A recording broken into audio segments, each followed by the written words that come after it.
Okay, there's a reason why we did this. Our guest here today is wondering, like, what the hell is going on? But welcome to another episode of Friends Talking Nerdy. If this is the first time listening to the show, we definitely thank you for listening. And remember to subscribe, follow us on social media and Discord to keep up with us throughout the week. The links to those are in the show description. Joining me this week, all the way from Portland, Maine, we have the coolest member of the clergy. It is the Reverend Tracy. How you doing? Oh, I'm doing pretty swell, living the dream. As everybody, it's been no secret, I am getting ready for my 5-week deployment for a creative gig because that's the time in which we live. But yes, so still getting ready for relocating for the Fearlandia run this year. Super exciting since it's at the Moda Center. And I am currently cooking a big old pot of beans because if I don't cook for the Mr. Reverend, I don't know what they will eat when I'm gone. So we currently have a freezer full of various jars of unlabeled things to which I wish him good luck when I'm gone. But how's your week been going? That's fine. You just reminded me of that episode of The Simpsons where Marge kicked Homer out, and then within 3 hours, he ended up looking like a homeless Frenchman. Just living in Bart's treehouse. But that's guys for you. But we have a guest on this week. Introduce the guest, Reverend. Yes, I am going to mess up his name, but I know I have met Jay several years ago. So I'm going to let Jay say his own. So how do you say your last name? I'm just going to throw it out there. I'm not going to let you off that easy. You're not? How are you going to say? How do you think it's pronounced? Is it Sukow? Sukow? I know I'm not close. Damn it! Because you even made fun of it at the. So just to kind of go back a little bit, I met Jay several years ago. In Arizona at an improv workshop that he was doing with Tim O'Malley, another Second City human being that I really appreciated. And if anybody remembers my nerd origin story when Tim first brought me on and I got in here, I talked about that improv class and how it really got me going. One of the last things I think I remember Tim saying to me was to promise to try to stay in improv in some way. And that's really impactful when you hear it from somebody like that. So that's how I met Jay Sukow, messing up the name. So is that it? Is that Sukow? Ah, yeah. That's a charm. Just guess shit until you get it right. Oh, it's all about Tracy. It's all about confidence, right? It's like just say anything with confidence. And I've known people longer than you who still don't know how to pronounce my name. So yeah, it's Sukow. I usually tell folks. If you've ever seen the movie Grease, Danny Zuko, it's like that, but a soft S. Or I'm going to get dressed up fancy. I'm going to wear a suit coat tonight. Just drop the T's and that's it. But I'm not very precious with my name. I don't hold it against anyone who mispronounces it. It's fine. Oh, yeah. As many names as I've mispronounced throughout my entire life, especially like when I'm trying to be nice to like store clerks. And that's where you feel like a bigger asshole because you're trying to let them feel like a human and you're slaughtering their name. And some people do take it personally, but most have laughed with me through it. So, we can go there. Well, imagine having a Dutch last name like Jousma. I mean, everybody has their own weird take on how to pronounce that last name. It's great when people go, well, I'm just going to call you this. And it's like, well, why do you even ask if you're just going to come up with some nickname for it? I don't mind people messing it up and trying it again. Like, I think that's fine. It's when people know it and then choose to make fun of it. I'm like, all right, whatever. Yeah. Well, all right, let's get the ball rolling here. And as tradition goes on the show, we're going to ask you this question. What is your nerd origin story? Well, my nerd origin, I feel like this is a game show too. And it's like, tell us, contestant, what is your nerd origin? Well, mine is improv. Wrong. No, I'm kidding. My parents gave me improv classes as a Christmas present way back in 1991. And I'm from Chicago. I heard of Second City. I didn't really know too much about it. And so they said, we think you'd like this. And they gave me presents to take improv classes. And I was going to a school. I was in college. And so I drive up like 3 hours every Saturday morning to take a noon improv class the last semester of my final year in college. And I just thought it was the best. And I loved it because it wasn't a career path. It was a dead end job. There was no chance to move on. There was no professional improv league. It was built for me, a lazy creative. And little did I know that now it's a career, but that's 30 years later. But at the time I was like, oh, it's like organized fun for adults. And I really dug that. I liked being a part of an ensemble. I never wanted to I did stand-up comedy once, and it was a competition. I placed second out of, here's the first place was a professional comedian. Second was me, 19-year-old, I think, or 18. Third was my buddy and I improvised a Hans and Franz routine, which was an old SNL sketch. And I liked doing that more than the stand-up that I'd written. And so little did I know that was kind of a foray into improv. And then a couple years later, I was taking improv classes. But he and I just got up there and just riffed off each other doing these characters. And I look back now and I'm like, oh, yeah, I dug that a lot more than I did the standing up by myself. That I don't enjoy at all. I for as much as I respect comedians, I could not handle being booed off the stage. Oh man, I'd be leaving in tears. I don't know. I want to throw it out there. I've been to a lot of stand-up stuff. I have not done a lot of stand-up. I've done some stand-up, but technically since I kind of, bridged off and started getting into haunt and murder mystery, I think I got more improv-y. But there is something too, like some people being able to practice something over and over, because I've not been scared to share the story of the first time I ever did stand up. I was so glad that I practiced it, because I got up on this stage and it was just like, and the lights went out. Like I just totally blacked out. And one of my good friends I had been practicing my bits on said, yeah, I could tell there was something off with your timing, but you still just rolled with it. Like you couldn't see it. I was like, I wasn't going to not do it. Like, commit. You're going to commit. I committed, and damn it, I'm going to stand here. It's like, just hopefully don't pee yourself. That one's hard to play off, She passed out, but she's still doing a routine. Hey. Passed out standing up. It was great. That's the only time I'd ever experienced anything like that. It's wild. And then coming down and surviving it was fun. But yeah, improv's great because you'd have somebody there to kind of snap you out of it, at least if that happened maybe. But I totally get the draw to the play. There's a lot of fun, especially when they're good at playing back and have that yes and mentality, right? Yeah, and it's really good for just like general kind of philosophy for life, to be like, I'm going to be open for this. I'm not going to take things too seriously. Like, of course, there are moments you take serious, but you don't take yourself too seriously. And as you get older, the idea of play becomes less and less. You're taught it's less important. And what we forget is it's the most important thing. It allows you to creatively problem solve. You work within a group. You early on, that's all you do is play. And it's also a way that you learn easier is through play. But, I forget who said it. Some attribute it to Phyllis Diller and some George Carlin, but there's a saying, the first year of a kid's life, you can't wait to walk and talk. And then once that happens, the rest of your life, you're told to sit down and shut up. And I'm like, oh my God, that is so true. We forget like that moment of working with each other and creating things together and playing and getting out there and just using your imagination becomes so important. And we don't think it is. And I think I think it's coming back, because I see a lot of things in like the corporate world, and I facilitate workshops using improv philosophies, and you're seeing it become more important. And especially in this last 18 months, we need empathy in improv more than ever. Exactly. Now, you mentioned obviously growing up in Chicago and going to Second City. Casual listeners on the show are probably going to be familiar with Second City with stuff like Saturday Night Live or Second City TV, of course. But going through the alumni section, people probably are not familiar that people like Alan Alda, Ed Asner, Dan Castellaneta, Mike Nichols, Joan Rivers, a whole slew of people have come out of Second City. To people that may not realize the importance of what that organization has done for comedy in America, fill them in. No easy, I know. Simple question, right? Here we go. Well, you're right. There are a lot of folks who you hear and you're like, wait, they were a Second City person? Like Ed Asner, who just passed away, was a Second City guy for years and years.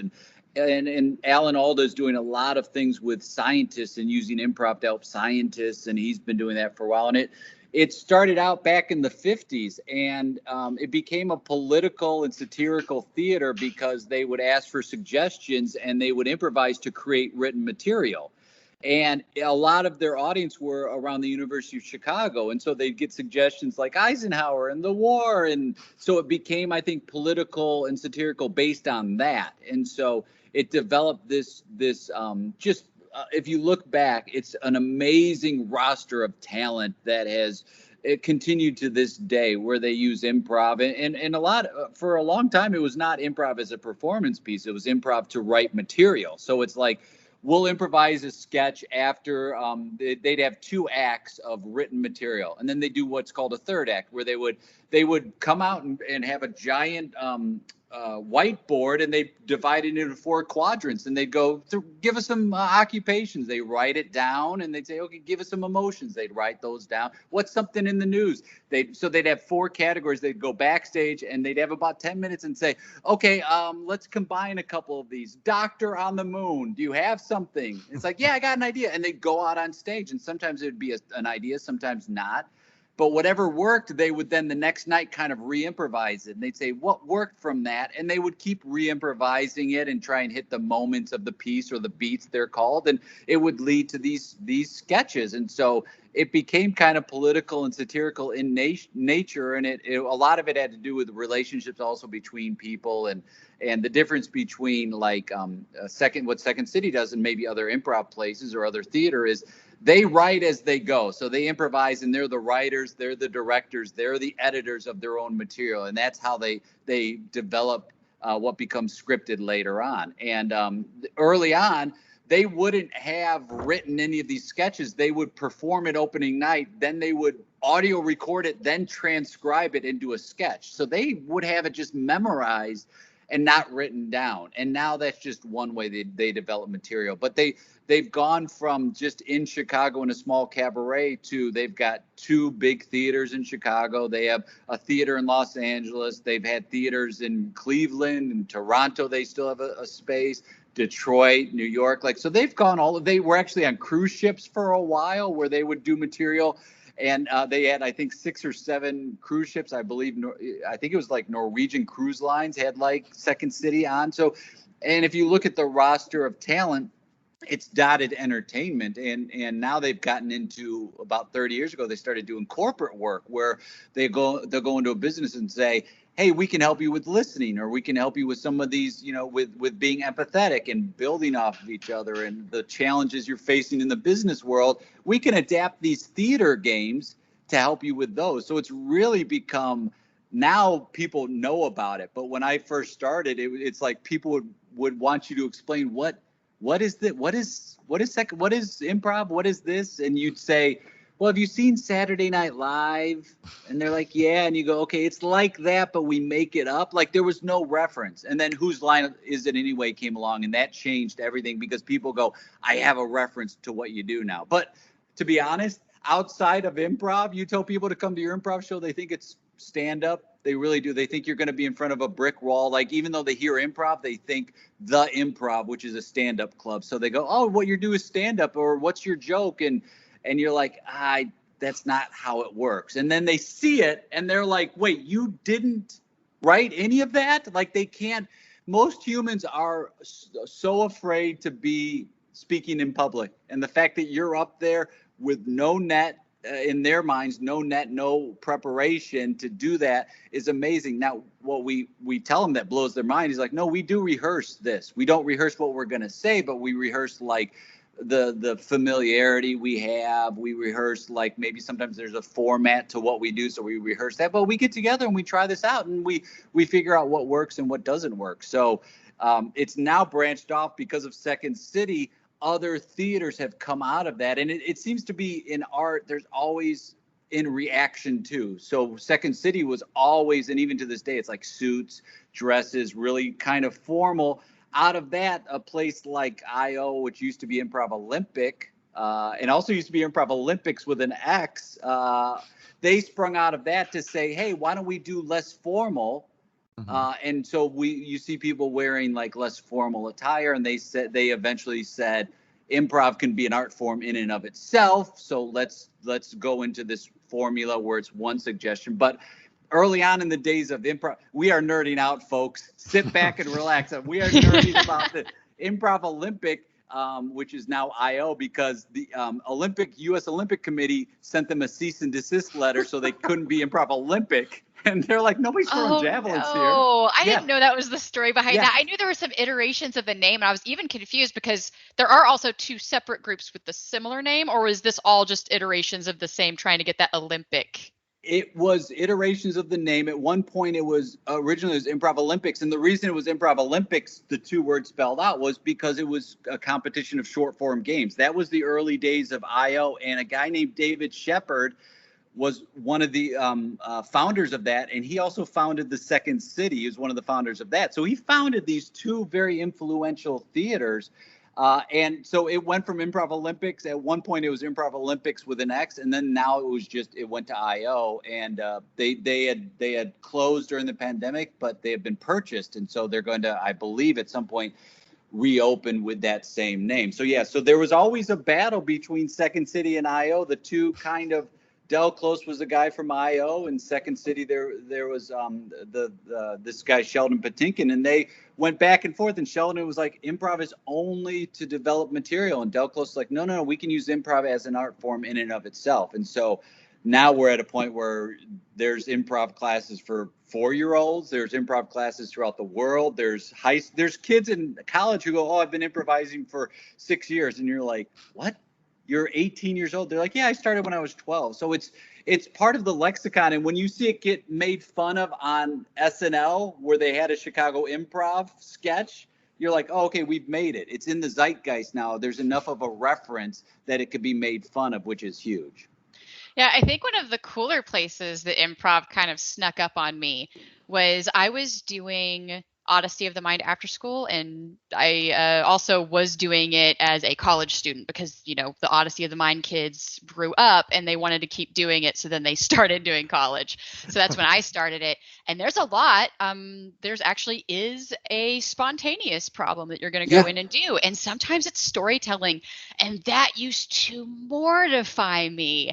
Like, that was the one thing I was like, oh my God, let it be a math thing. Let it be building bridges out of popsicle sticks and paper clips. Do not make me make up a story. And again, this is before I met you guys and wound up doing that improv shop.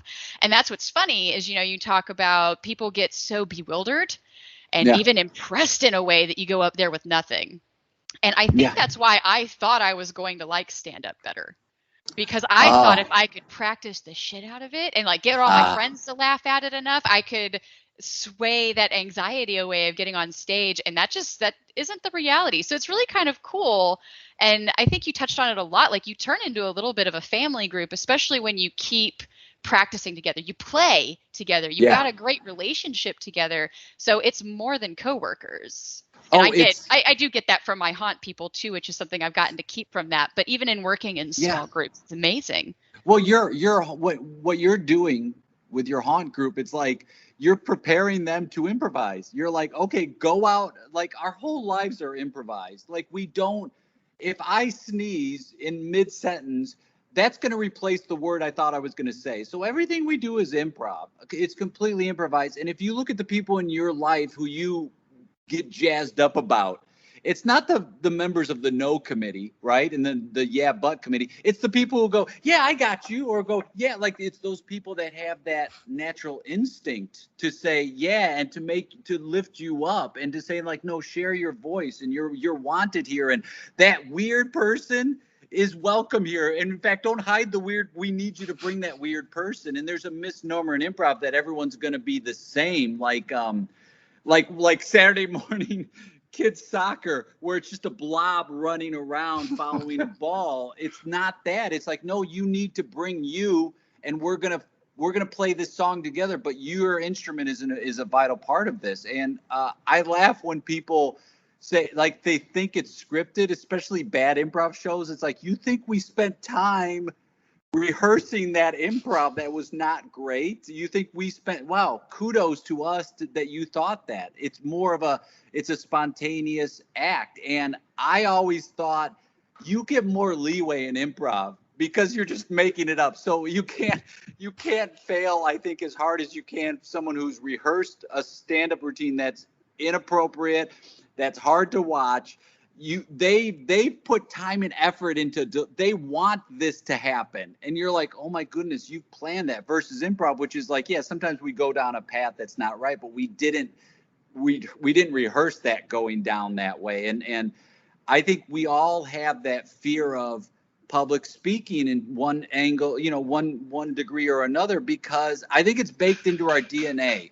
Because when humans came out of a cave, there were eyes on them, and the eyes were not, oh, we're welcoming. The eyes were like, trouble. You're gonna be killed.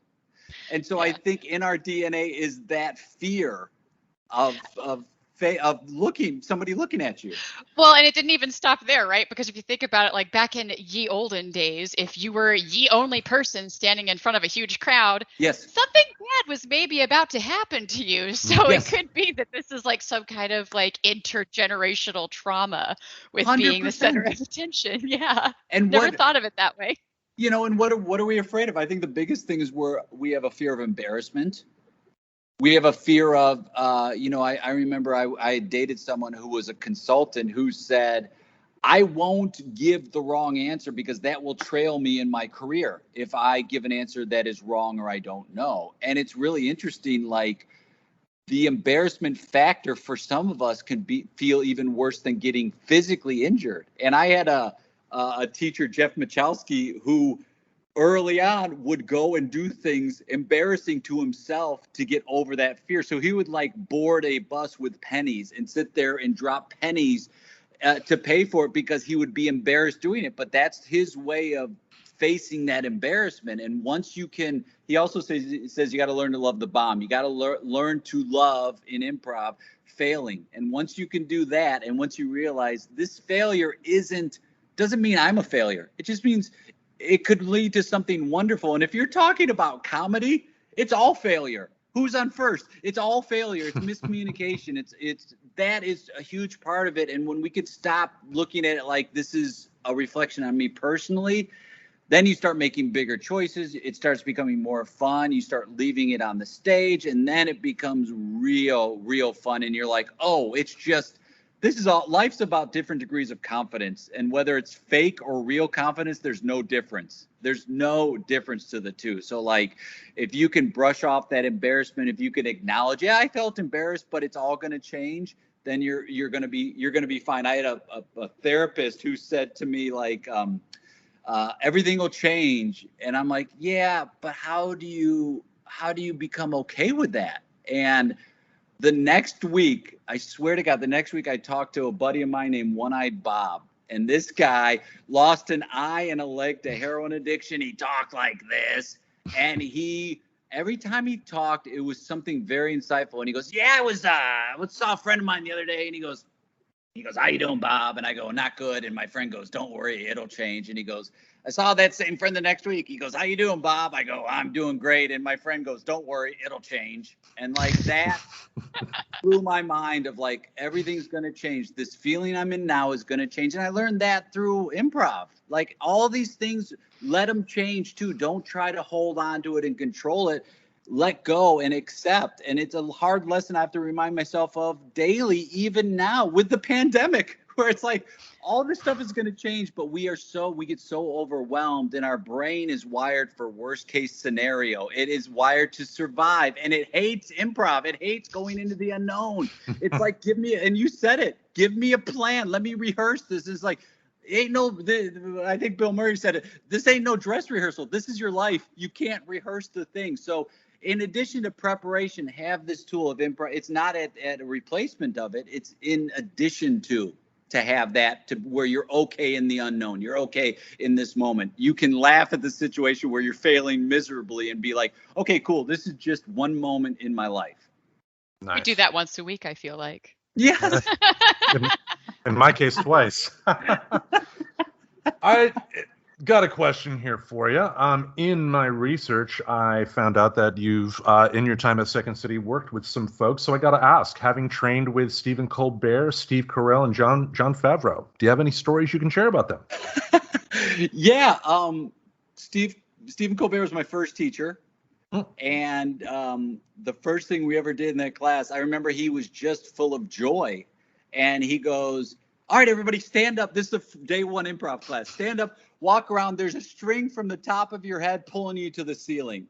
And I went, what? Oh, my God. And he goes, now the string's on your nose pulling you forward. And I went, this is the greatest thing I've ever done in my life. Like, it was an instant, I'm on board with this. Like, there was no looking back. I was like, this is the highlight of my week. Now this is my final semester in college where you think you should be partying and doing all the things. And I'm like, no, my highlight is this improv class. I drive up 3 hours, 12 to 3, and then I drive back 3 hours. So and it was worth it. I couldn't wait for that class.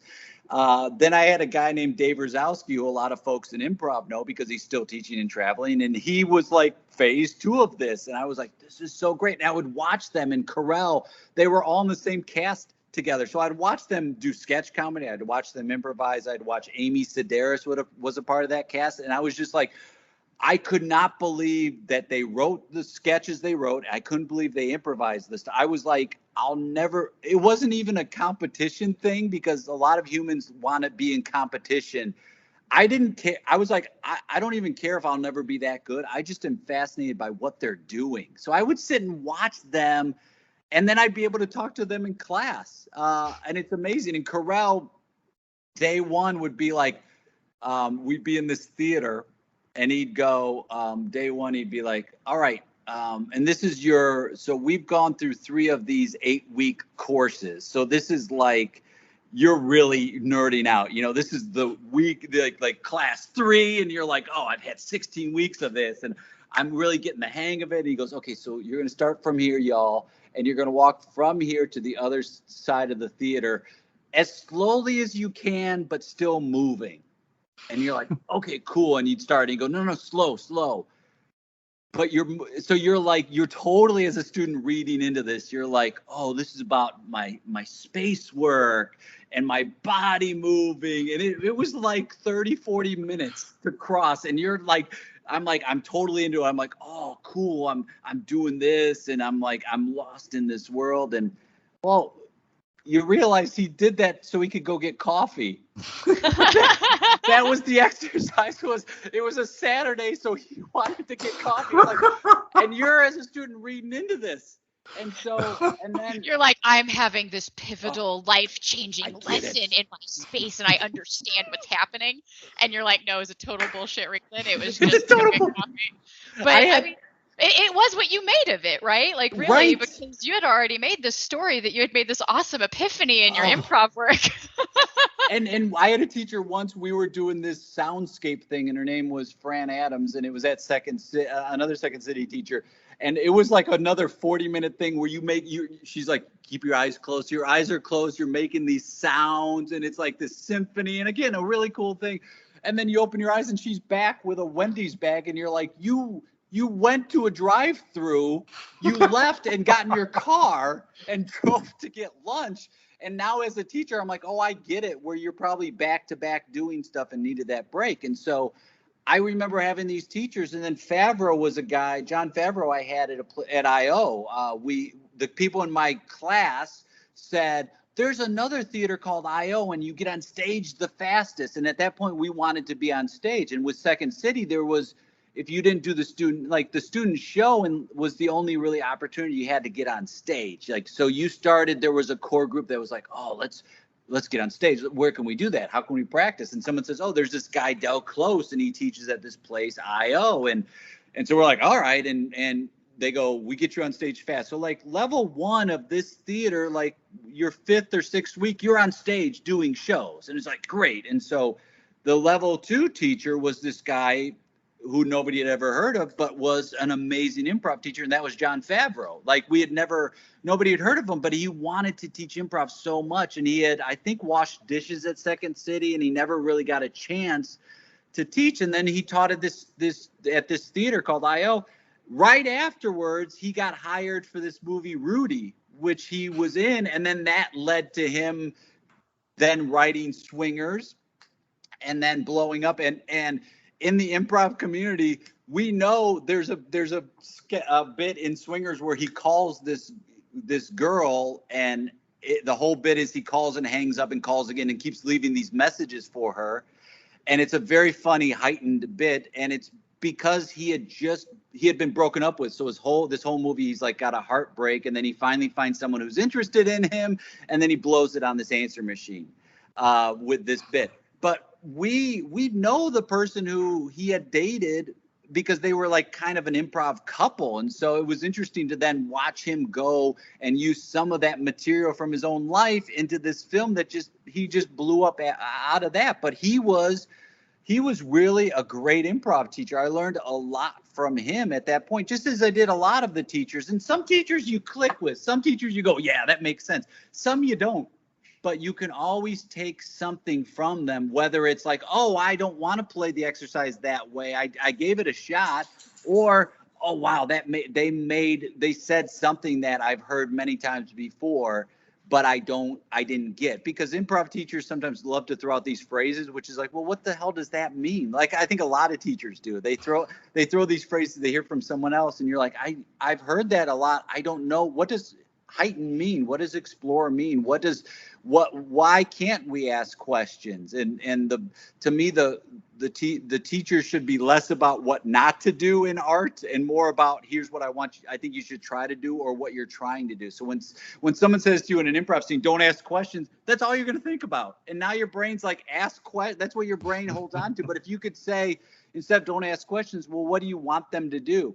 Make statements. Okay, cool. Then tell them to do that rather than what not to do, and let them just play more. Let people, no painter, you don't go to a painting class and the teacher goes, paint better. Like, they don't say that. But in improv, they say that. They'll say these things which are like, well, to you that might have worked, but what is the student trying to do? Let's get them in a position to succeed more.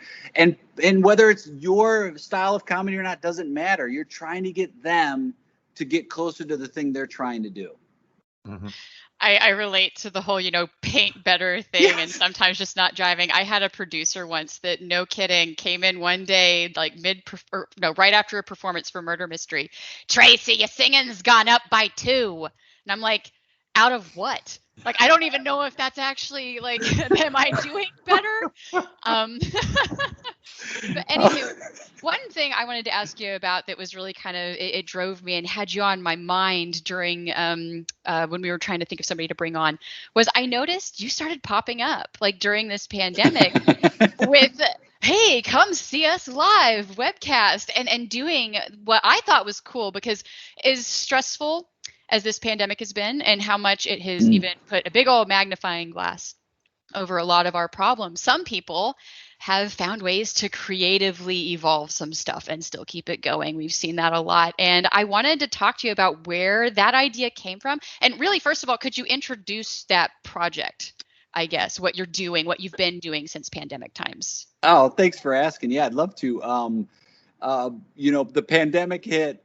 My birthday was and is March 14th, and it was the Saturday, like when everything went down. I turned, and it was my 50th. So 2020 was my 5th. So I went from a calendar of booked things to within 48 hours of my birthday, everything stopped. All my work stopped. And I was talking to my buddy Will Hines, who's also an improviser, and I said, what are you feeling? And he goes, well, I'm going to wait 3 months. He goes, look what happened from the last week to this week. He goes, after 3 months, if it's been 3 bad months in a row, I'm going to start worrying. But, we've been freelancing for a while. It's all going to change. And I thought, okay, that's a good starting point. Everything's going to change. And then I thought, shoot, I'm uncomfortable with technology. The best way I can do is dive headfirst into it. So I'm going to do everything I can for free for March. And whoever wants to learn how to do improv, I'm going to teach free classes to whoever wants to do it. One person, 10, 20, I don't care. So that's a way that got me comfortable with Zoom and virtual, because I'd never heard of Zoom like most people until then. And then I'm like, if I don't jump in on this, it's going to pass me by. I'm going to be on the sidelines because of technology frightened me. So I'm going to go in 100%. And then I was talking to my partner, Louise, and she's like, why don't you just do these 10-minute things? It seems like that's a good chunk. And I go, oh, that's a great idea. So it's like, I'll call it 10 minutes with, and I'll get a guest. And it just started off. The first one I did was with my friend Bill Cott, I've been doing a 2-person improv with Bill for almost 30 years now.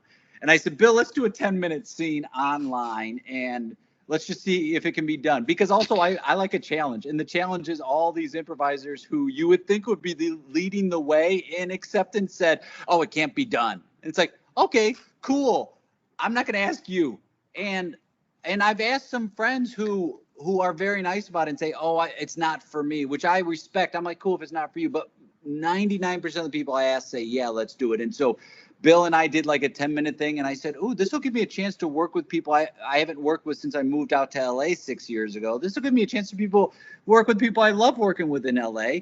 This will also give me a chance to meet people and work with them throughout the world. And I'm like, that's what I'm geeking out about. Is I think, and I had a mentor his name was Martin DeMott. He said, if everyone took one improv class, the world would be a better place. And I really do believe that. And I'm like, ooh, this will get me closer to that. So I started doing these scenes called 10 Minutes With, and it's not 10 minutes with Jay Sukow. It's 10 minutes with the guest, because it's about them. And my philosophy was, bring how you play. Don't try to play. I don't have a style. I want to see how you play. And then it evolved afterwards into, how did you get into improv? And these stories are fascinating. And you look at people I've played with people from all over the world. And I played with a guy once who goes, I go, how'd you get into improv? He goes, oh, this is my first time. He's like, I've never taken a class. And I was like, are you kidding me? He goes, no, this is the first time I've ever done improv. And it was amazing. And so it morphed into this, it's easy to schedule. It's one-on-one. We can do a style that they're comfortable with. We can stand and we can sit, whatever if they want to wear wigs. I'm like, I don't really care. I go about 10 minutes in, I'll call scene and I'll ask you how you got started. I don't like to talk about the scene necessarily. It's more like, oh, tell me about how you got involved, what you're doing now. And it's led to people suggesting people. So a lot of these, I haven't even met the person before we go on. And wow. I've done over 340, I think, at this point of these. And it's great because it's like, hey, give me a half hour of your time. We can do however you want to do it. And it's gotten me back to how I started, which is, I'm going to support and follow. And that's why I started doing improv, is I'm going to laugh and play with friends. And I want to see if I can set you up, because that always appealed to me. I was an athlete growing up, and I liked being like the point guard or the person who the setter in volleyball, the person who sets. I didn't want to be the one to score. I wanted to be the one to set up the person. I didn't want to be the class clown. I wanted to whisper in their ear and they said it. Like, that was my jam. So I started doing this, and it started really becoming something that improved my mental state, because it's a half hour or more of laughing. I found that my mood improved because I'd get done and I'm like, I'm in such a good mood. It's like, yeah, I spent a half hour laughing with someone and having fun with someone and meeting people and reaching out to people that I didn't know, but I'm like, I'd like to know this person. So it transformed into this series of, hey, let's do it in front of just us. And there are a lot of people I've discovered that don't want to do improv in front of an audience. They don't want to do, they like doing it in this virtual space. And so I want to push it forward. I don't want to get back live in a room with people. I want to continue to do this and say, like, we have a whole group of people, whether they have accessibility issues, whether they have physical limitations, whether it's neurological, whether they just don't want to do that, where we can still get enjoyment out of doing improv. And if nobody tunes in, I don't care. And it's made me, and a lot of improvisers, you slow down, you listen better, the give and take is better. And for some, if it doesn't work, that's cool. But I find for a lot of folks that it can work. And so I'm most excited moving forward about, even when theaters get back up and running, I still want to do virtual. Oh, yeah, I'd imagine, because a lot of things that kind of got creatively invented, something that I will always kind of side nerd about, just by the way, theme of our show, is mental health awareness. Yes. And talking about it. And that's actually something I remember having a conversation with you and Tim about at one point. I don't know if you remember that or feel like going into that in a bit, but we might. Absolutely. But I there's not a doubt in my mind that this didn't open things up. I don't do well in movie theaters, for example. Yeah. And man, did I have a really great time when they realized there's this whole section of humans that they could be offering a service for. So it really is many people who were already doing improv that went, you know what, internet technologies, that's just not my bag. There are people that went, oh, maybe for once I can do this. And so now they're growing that. And who knows, they might turn into the next people who really start going out there and doing live performances, because it's really intimidating, especially if you do deal with anxiety and depression, like just living your normal life. Like, of course you don't want to get up on stage. That was one of my big challenges. Yes. With getting past the fact that, you know, Tracy, your stomach just like turns because you had an appointment cancel on you last minute and it'll ruin your week. Are you sure you want to get up here? So I wholeheartedly believe that would have a whole new range of humans to bring into this world. And to have these shorter classes too, where it's like, hey, like when the pandemic hit, I was teaching classes at Second City online, and it was the Second City in LA. The classes transitioned same amount of time. It was 3.5 hours.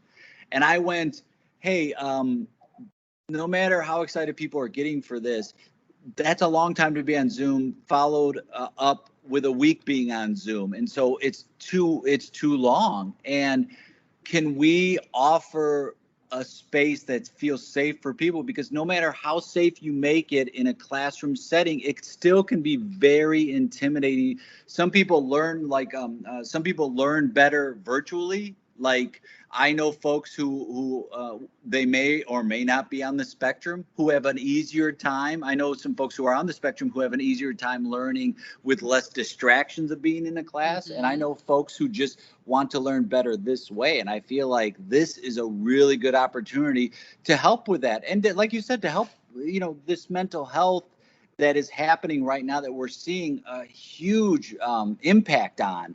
If we can offer this to be like, we're going to figure a way to get that to you in a space you're comfortable learning, I'm all for that. And I'm with you. I think there is a disconnect right now and with mental health, and we're seeing a lot of that in my situation with like corporate learning, where they're starting to see, we should really focus on empathy and people's mental health and being in a space where they can thrive. And there are different ways that people learn, and some places are saying to folks, how do you want feedback? What's most effective for you? And I think once we can get into that space, and it all has to do with empathy, once we get into that space, we're going to see more people thrive than ever. Oh, yeah. It's amazing how quick you get from that world of can'ts, right? Like, we used to have a lot of beliefs that if you had no legs, you can't walk. And really, it turns out that what it is, it's either an inventive technology or finding a way to get the ball rolling that can turn a history of can't into can. Exactly. Now, I got a quick question for you. Since the pandemic has started, a number of creative types have been struggling. What have been the difficulties for you during this time, and what successes have you encountered that once we get back to some level of normal, you're going to continue? Oh, that's a great question. I think one of the things in general is with change is a huge opportunity. And a lot of folks are like, change means you're taking something from me. And so the conversation I've had many times with folks is like, are you accepting that this is where we are? And people are like, oh, the virtual is not live. It's like, yeah, exactly. And if you stop comparing it, all you're doing is setting yourself up for heartbreak. If you stop comparing and saying, oh, it doesn't have this, it doesn't have that, it's like, well, absolutely. But start at the base of like, yep, we're both in agreement that this is not a live theatrical experience. And then I talk to folks and I say, oh, you want to do TV and film? This is the greatest training you can get for being comfortable in front of a camera. And if you want to use improv to get to a TV show, this is the best forced training we get. So that's one thing. Technically, there is a lag and a delay with technology. And if you're trying to do something like musical improv, at first it was very hard, but now there are folks that have worked on a way. My friend Laura, who does musical improv, has a sheet that she'll send out to say, hey, we're going to be doing this workshop. Here's what is going to make it the most effective. She's like, if you can get headphones, here's the program we're going to use. Like, so they've discovered how to do it. So like you were saying, with any challenge, it's like, cool. What can we do to overcome it? We've got 3 brains right now. If we put them together, we'll come up with something. And early on, I was with a group that said, okay, it's a group of teachers that said, let's now do the games we don't think you can do online. Let's spend these 2 hours. Let's play all the games that we think are impossible to do in a virtual situation. And what we realized was most of them could translate. Most of the exercises that teachers talk about, I was talking to my friend Craig, who goes, at first I was like, oh, there's going to be a lot of talking heads. And then he said, and he's been teaching improv 30 years. He goes, what I realized is, oh my God, all my exercises are mostly talking head.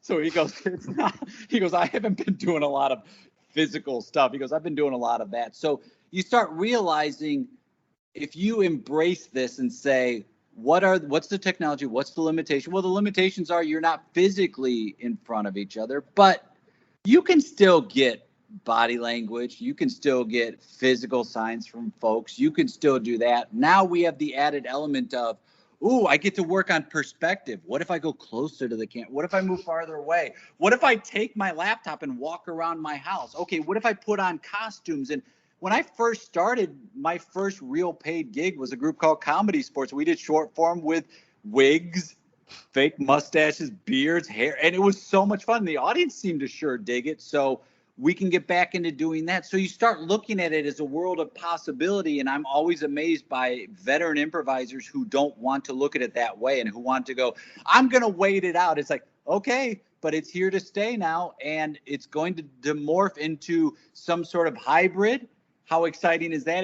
We haven't even talked about like virtual reality and artificial intelligence and how can we do that? And I remember 20 years ago talking to my friend Bill, who's my improv partner for decades. And I said, it would be great if one day, because he had moved to LA, I said, man, it would be great if one day you and I could do improv, you in LA and I'm here in Chicago. And maybe there's a wall of monitors and it looks like we have the same stage and this and that. And lo and behold, now it is possible. And I think this has always been a possibility. We just haven't been forced to do it. And I think it took the pandemic to force us into, okay, what are we going to do? And it was, for months, it was like, it's 100% virtual, 0% live.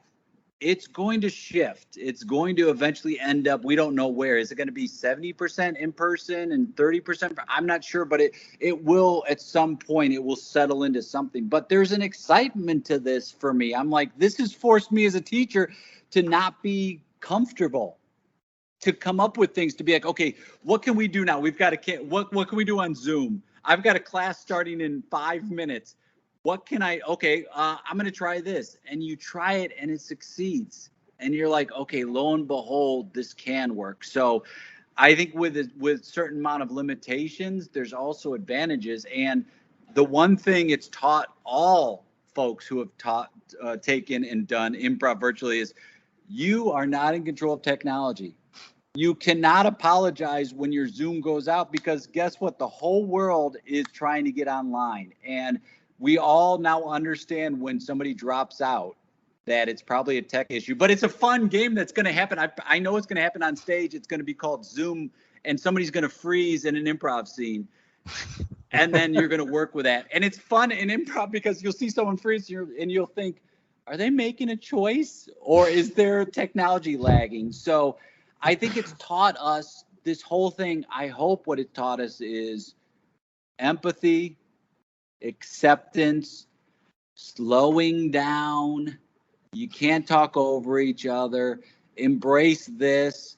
I have a chance to play with folks I don't have a chance to play with. If you were part of a theater where your group was cut from the schedule, guess what? You can contact all those folks now, and if they're still around, say, let's get together and let's do a show online. You don't have to fly to a festival to take a class from a teacher. You don't have to fly somewhere to do it. You don't have to go to Chicago, LA, New York. You can look now and find people in India who are mind-blowingly good and reinventing and rejuvenating this. People in Norway, people throughout the world who are world-class teachers that we might not have found if this pandemic didn't hit. Now we found them. It's like, oh my God, they are leading the way. Yeah, just a little throwback there. You'd mentioned, some of these veterans of improv, and they're like, nope, don't want to do that new. It just goes to show, though, as you get older, right? If you're not challenging that improv, that change, that adaptability, even in something that is inherently spontaneous, you can get stuck in your ways. And and that's not even saying anything negative to them. You know what I mean? Because there will be a normal after this. I hope that version of normal is still going to accommodate people who just aren't very technologically savvy. But it kind of gave me a little bit of a giggle. But I guess my last question for you is, have you had any spectacular trash can fires? Anytime you start anything new, right? It's like something goes horribly wrong. Yeah. And I don't want to gloat on how bad it went, but mostly recovering from it. How did you, what was it? And then how did you recover from it? Well, are you talking about virtually or just in general? Ooh, can we do one of each? Oh, for sure. What I had said for years before the pandemic, what I had said when people were like, oh, do you still get enjoyment? I go, yeah, the thing I get enjoyment out of most of all is doing shows because I know it could go horribly wrong. That was an enjoyment to me. And side note, Tim and I went to teach at that festival, and we were getting on the plane. We were at the boarding gate, and Tim turns to me and goes, hey, I got to tell you something. I know you because what I love playing with Tim because I think he's very silly and fun. And I also love doing bits with him. And he goes, you're not going to do any of those bits while we're there, are you? And I was like, oh, no, Tim. And so that got me in a headspace going into it of oh no, I want somebody to want to play with me. I don't want them to hate it. And so I would do bits he'd be on stage as a waiter, he'd come off stage and I would be on the side and I'd go, hey, you got to really push the appetizer. You got to get your check number up. I wouldn't say it for the audience. I would just say it to him and he would still go with it, but it was something that bothered him. So then I was like, okay, cool. I'm glad to know. But that really put me in a strange space going into those workshops. But virtually, all the dumpster fires, honestly, were all related to technology. Yeah. You're doing a show and you're hosting this show and it's for a corporate client. And all of a sudden you hear people say, are you there? Are you there? And then you realize, oh my God, I've been dropped from this call. That's the biggest, the content has not been a dumpster fire. It's the technology. And I look back now at the early ones I did. I had no lighting on my face. It was dark. It was just terrible. My hair, everything, I forgot it was a performance. I didn't think anybody would see it. So I didn't worry about lighting or mics or anything like that. And then I'm like, oh, maybe if I plug into the router, that will help with the speed. And sure enough, it helped with the speed. So those were kind of the big mess ups or dumpster fires were related to technology and getting booted from shows. And it's a gig, it's a corporate gig. That's a terrifying thing to me because it's but then you realize, oh, it's improv. I'm doing it with other folks. So I would send messages to them to say, hey, just in case you got to take over. And when you're doing a show on a platform like Microsoft Teams, there have been dumpster fires on those because of security issues. So it's I've had actors go, the show's going to start in 1 minute, and actors are saying, hey, I'm still trying to get in, and I'm trying to suss that out. And I'm like, can I do a one-person improv show for 200 employees of Microsoft? because I might have to do that. And then you just say, take a breath. You're going to be okay. So those are like but it's all things I have no control over. And so I'm like, I have no control. They understand it's on their end. It's not on my end. Like my actors are here. I don't have the technological savvy to understand how to get them in. And because we also don't work for the company. So when you're doing virtual stuff for a corporation, you have limited capabilities because sometimes you're not an employee, so they don't give you that access. So that's one thing. So anytime somebody says it's going to be on Teams, I'm like, oh boy, okay. I've had many dumpster fires. I did a show once where it was a silent auction, which is you go around and you bid on stuff and you write it down. And it's usually like a product, and they go, okay, you're going to be on that stage, but you can't talk. So people are walking around, and it's three of us, and it was for this group Comedy Sports, and we had like a baseball jersey and baseball pants, and people are looking at, okay, I can bid on this Michael Jordan basketball. I can bid on this wine weekend. What are they doing? And it's like, so you couldn't ask for suggestion or talk. So we're like doing mimed bits in the gymnasium for people in like suits and dresses walking around. And we can't talk to them. I've done a show where there's a door. It's like an unfinished stage. So there's a door that opened up, and I went and opened up and put my hand behind, and it slid on this metal and cut my hand, and I was bleeding. And it was one of these short form games where it's like an entrance and exits thing. So I couldn't not do it. So I'm like, my hand's bleeding. I'm trying to keep the blood from coming on the stage. I've fallen off stages. I did a show once where a guy walks up 20 minutes into the show. It's at a bar. Nobody's paying attention because it's a holiday party. Guy walks up and says, hey, we appreciate what y'all are trying to do, but can you keep the comedy down? We're trying to drink. But you realize those stories in the moment, you don't freak out as much as you do. And those are the stories you tell in the most fun part of the show, which is before and after the show. The shows I don't miss as much as I miss hanging out with my friends before and after. That's the stuff that you can't replicate right now. Is we're hanging out before a show, catching up. How you doing? How's your family? We might be doing bits. We might be whatever it is, but it's that affinity distance where you're missing those interactions. That's the thing that's a little hard to replicate for me. So that's what I miss most of all. So like having that before and after is really, I can't wait to get back to that. Yeah. So you mentioned it was that your issue or the thing that came up with Tim. Was that before the workshop that I met you at? Are you talking about that, Jay? Oh, wow. How funny. Yeah, because you guys were great together. I mean, and you're right. Tim is so fun to play with. And I still remember I was so in like learning mode. Yeah. And he could tell I was not going to offer to get up because that's also just my personality. I will let other people do things and I'll just never stand up. And I still remember where he finally just like actually paused the scene because the other younger lady that was new to it was, she kept standing up and getting involved. Yeah.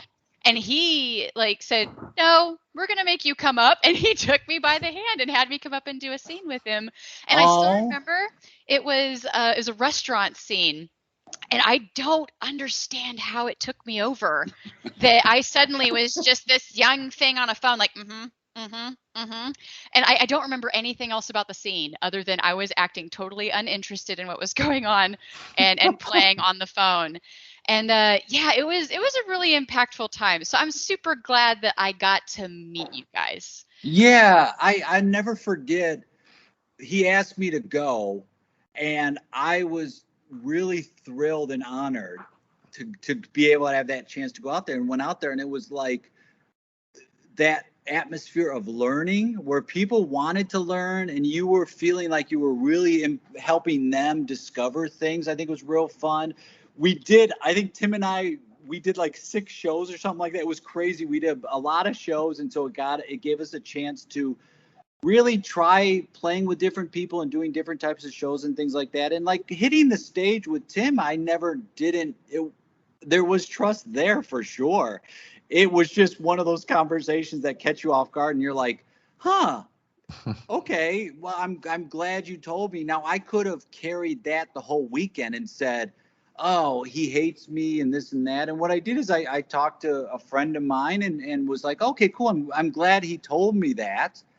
And now he doesn't like that. I'm glad I know that, because I don't want people to be uncomfortable playing. And we had such fun shows. And that situation, it sounds like he created a space where you felt safe enough to do that, to get up there and just be like, oh, I'm going to do that thing. I'm not going to feel judged. Nobody's going to deny me. I'm going to just be able to do this. And that's what we live for as teachers, honestly, are those moments where somebody's like, oh, I felt safe enough to do this thing that I still remember. And it's like communication. We don't remember the things we say, right? We remember, Right. like, communication's all about body language, it's not what you say. And I think, was it Maya Angelou who said, like, you will long forget, I'm going to butcher this quote.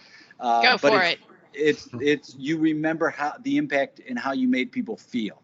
Like, that's the thing. Yeah. And Tim really does have that very welcoming attitude, because I remember I felt very strongly I was not going to go to the show that night. Really? I really wasn't. And then I got like, you can at least come check it out. I think where I got kind of hooked in, like, you don't have to play with this. Just come and be in the audience. Just come for free. I'm pretty sure that is exactly how Tim got me to show up. That's how we get a lot of folks. It's like, just come see it. And then they see it. And the quote is, people will forget what you said. People will forget what you did, but people will never forget how you made them feel. Yes. And it's true. Obviously it sticks, right? I had this welcoming person that tricked me into showing up for a show. And then we were doing the living room thing. Like, right? Yeah, we were sitting and just having a conversation. And I think he even told me, he's like, you don't have to get up, like, if you don't want to. So I just got tricked into it by a very, very nice man. Well, it's the fears, right? It's like, hey, just to let you know, you don't have to get up. And it's like, yeah, you don't have to get up. You don't have to ever talk in a scene. You don't have to stay in the scene. You can leave. And knowing that you have that capability, because sometimes you think, oh my God, I got to get up. I got to say something. I got to stay in the scene. It's like, no, you don't have to do any of that stuff. You can if you want to, but if you want to sit back and not do anything, the more the better. And Tim and I love playing with folks who are nervous and scared, to be like, hey, come up. No, really, it's like, come up and we'll just sit here and say nothing. If that's what you want to do, we'll sit here and say nothing. And the audience will go, that was amazing. That was incredible. And even just something as simple as playing with that nonverbal of just acting disinterested and on the phone and not caring about where I was at. Like, people reacted to that. And that was a big moment for me, because that clicked that it really can be that simple. And it's not about having like a prepared monologue. It's never about that. And really, in good improv and in good listening skills in real life, you shouldn't be practicing what you're going to say next. No. So it's really funny how much improv like crosses over to just being like a decent friend, and crosses over into real life. You mentioned that earlier. And just one last little side funny note, just because I think you'd get a kick out of it. I have a friend, he actually was the one that got me to go to the improv class that you guys did. And he was really stressing out about job interviews. And I was the one that got him to click. I was like, you realize that's just improv, right? Like, you're not, like, half of the stories made up in job interviews. Spoiler alert for people out there. Half of them are made up. Like, when somebody asks somebody else, like, who was the worst person you ever worked with, not a lot of people are actually honest, like, during that question. And I don't think a lot of people realize that they improv in life. It's just extending it and practicing it. And it's just kind of amazing how much it spills over into other parts of your world and builds confidence and gets you really confident in yourself. Well, for sure. And what we forget is, that job interview, my God, they want you to do well. They're on your side. You're a solution. They have a problem. They need someone. So when you come in, they're like, I hope it's this person. I hope it's this person. And we forget that they're on our side already. And they are on our side. And it's rarely to do with the resume. And it's just can I connect with you? They know pretty quickly. And it's not, you never say, I don't feel like you ever say something that people go, oh, that was the thing that got it for you. It's like, no. Yeah. You went in there, you had prepared going into it. Now throw it out the window and just be in that moment and interact with that person and be just a believable human, whether it's an improv or an interview. Just be believable. Just be a believable person. And by the way, that also answers that. How did that person ever get a job? Like the one with the worst attitude? See, they have improv skills. That's what a lot of it is. I tell folks in class all the time, I'm like, you ever see a pilot walk through an airport? You know that confidence they have?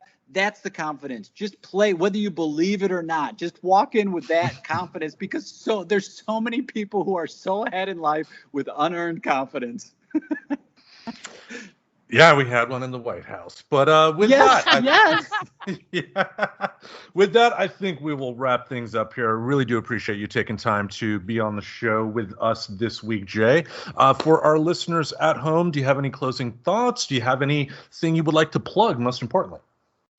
Well, first off, I'd like to plug this podcast because it's awesome and it was super fun talking with you. And I'm a big fan of people embracing what they nerd out about and being like, we're all nerds. The coolest person you know is a nerd about something. So embracing that, and it really is about embracing yourself. So if we can get more folks embracing that, I think the world would be a better place. And whether that's improv or music or haunted houses or cars or whatever it is, like if you use that thing you nerd about to be a better person and to treat others better and leave this world better than you found it, we'll be in good shape.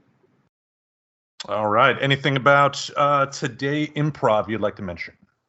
Today Improv, todayimprov.com. If you're looking to take an improv class, if it's you, if it's a group you work with, if it's a team at work and you're having problems communicating, or you're looking to have fun or anything like that, reach out to me.